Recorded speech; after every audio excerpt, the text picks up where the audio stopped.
राधा तत्व क्या है?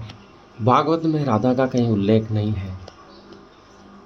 उसका कारण मात्र इतना ही है कि राधा कृष्ण के साथ इतनी घुली मिली थी, उनके साथ इस प्रकार से रहती थी कि उसका वर्णन करने की आवश्यकता ही नहीं रही, क्योंकि वो दोनों एक साथ थे, दोनों एक रूप थे। इसलिए पहचानना मुश्किल था कि राधा कौन है, कृष्ण कौन है। तभी कथा में एक प्रसंग आता है कि राधा तो कृष्ण बन गई है और कृष्ण राधा, अर्थात दोनों एक ही स्वरूप में थे। राधा का उल्टा होता है धारा। जो धारा का विपरीत चले वह राधा, ऐसा ओशो का मत है। ओशो ने राधा तत्व की बहुत ही सुंदर व्याख्या की है। आज भी हम अपने जो दोस्त बहुत ही साथ में रहते हैं, बिल्कुल गहरी दोस्ती होती है, तो उसके बारे में बिल्कुल ध्यान जाता ही नहीं है, क्योंकि ऐसा लगता है कि वो दोनों एक ही है। किसी एक का नाम लिया तो वो तो साथ आएगा ही है। जैसे गोपाल को बुलाया है तो शाम साथ में आएगा।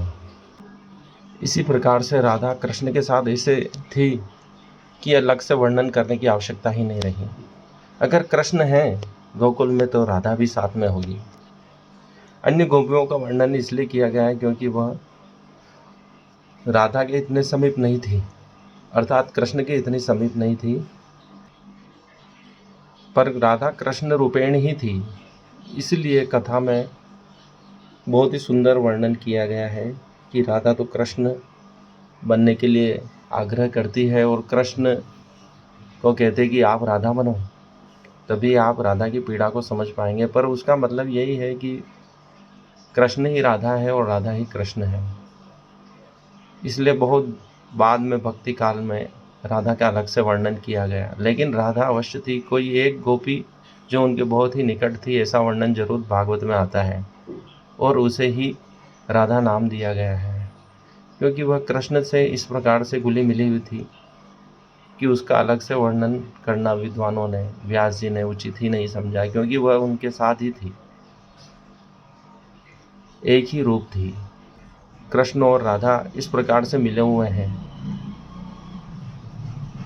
जिस प्रकार धारा में अनेक जल की बूंदें मिली हुई थी, इस प्रकार कृष्ण तत्व राधा में मिला हुआ है। इसलिए राधा कहती है कि श्याम रंग मुझे दे दे, अर्थात वह श्याम ही होना चाहती है।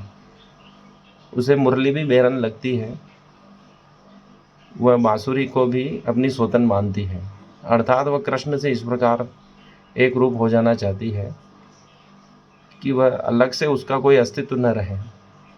जिस प्रकार धाराएं मिलकर समुद्र बन जाती है, नदियां समुद्र बन जाती है, वही राधा का स्वरूप है, जिसे विद्वानों ने बहुत ही सुंदर राधा नाम दिया।